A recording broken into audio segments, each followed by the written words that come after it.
Hello friends, good morning. Today I am discussing about the suppositories.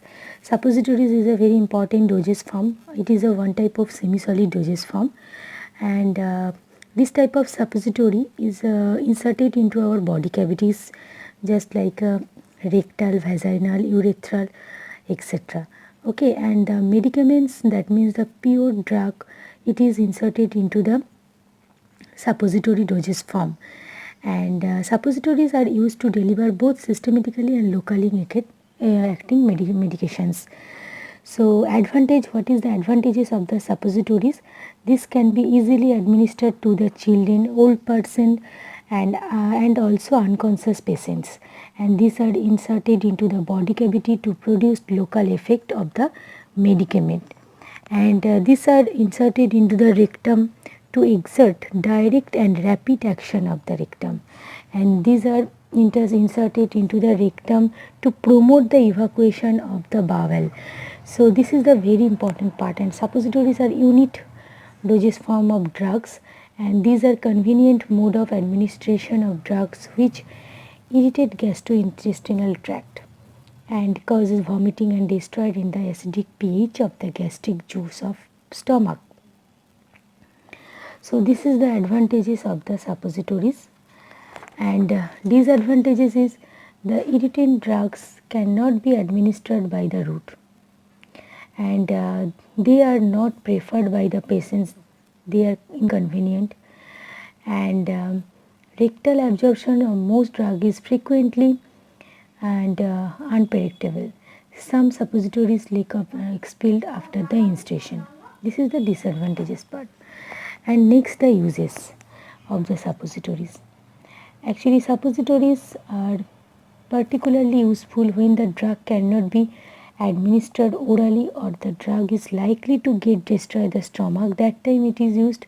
Generally, it is used different type of body cavities, urethral, rectal, vaginal, etc. It also provides the neutral pH, which is very helpful for the maintain the stability of the drug. Okay, and the drugs, such as which type of drugs are used for the suppositories: analgesic, astringents, hormones, antibiotics, steroids, local anesthesis, etc. Okay, and types of suppositories: rectal suppositories. Different type of suppositories are available: rectal suppositories, vaginal suppositories, nasal suppositories, urethral suppositories, ear cones. Okay, and rectal suppositories, these are used into the rectum, and it is introduced into the rectum for their systemic effect, and this is the made from the theobroma oil, and it is available in various sizes. Okay, vaginal suppositories, these are meant for introduction into the vagina, and this type of suppository is also called as a pessaries, and it is larger than the rectal suppositories. Vaginal suppositories are larger than the rectal suppositories, and this type of suppositories may be conical or rod shaped, and weight of the suppository is 4 to 8 gram also. Okay, and this type of suppositories are mainly used for the local action of the vagina. Next, nasal suppositories. It is also used for the nasal purpose. The weight of these suppositories will be 1.0 gram, and this type of suppository used for the nasal to prevent the nasal infection, and it is also cylindrical in shape and always prepared by the glycerol gelatin base. Urethral suppositories, these are meant for the introduction to urethra also, and these are thin, long and cylindrical forms. Weight of this suppository is 2 to 4 gram, and ear cones.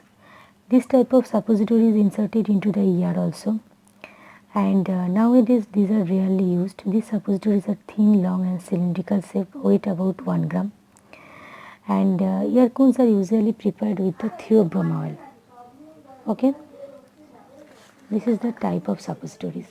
Next, ideal properties of suppository. Which type of properties are very important? It should be keep it safe when being handled. It should release the medicament readily. It should mean the body temperature or dissolve or disperse in body fluids, and it should be molded, and it should not adhere to the mold. It should be easily moldable by pouring or cold compression. Okay, and it should be non-toxic, non-irritant also. It should be compatible with a large number of drugs. And next, the suppository base. When you will prepare the suppository, then first of all you have to prepare the base. So which type of base are very important for the suppository? Fatty base, water soluble or water miscible base, and emulsifying base. Okay, this type of base are used for. First of all, the fatty base. What is the fatty base? That means theobroma oil. It is one type of fatty base. It is usually scalar white solid, and theobroma oil melts at body temperature and release the medicament from this part, and it is considered a most suitable base for the rectal suppositories also. That's why rectal suppositories and air cone suppositories are made by the fatty base, and it has a butter-like consistency, having melting point 30 to 50 degrees centigrade. Water soluble and water miscible base. Glycerogelatin base, it is a mixture of glycerin and water which is made stiff by the addition of the gelatin. The suppository prepared from the glycerogelatin base are translucent, and advantages of this part: they are chemically stable, they are non-irritant, they don't allow the bacterial mold growth to take place, and they are physiological inert substance. And disadvantages is the solution time depended on the content and quality of the gelatin used. Okay. And next, emulsifying base. Emulsifying base, these are the synthetic base, and number of property synthetic bases are available in the market. Okay, and this type of emulsifying base is very important. The suppository prepared by this type of base, it is should not be cooled rapidly in order to prevent them from the becoming brittle and fracture. The mold should also be properly lubricated to get good qualities of the suppositories. Okay. Then the preparation. There are three methods: rolling method, hot process or fusion method, cold compression method. First of all, rolling method. Rolling method, this method is used to prepare suppositories, and suppository base is rolled and then desired shape is given by this method, and this method is not used nowadays. It may be used when the only a few suppositories are prepared. That time this method is used, but now for the bulk amount preparation, this method is not used. Effective this is the hand rolling requires considerable process, but nowadays this process is not effective process. Okay, and this is the diagram of the hand rolling method to make the suppositories. Next, fusion method. This is the diagram of the fusion method.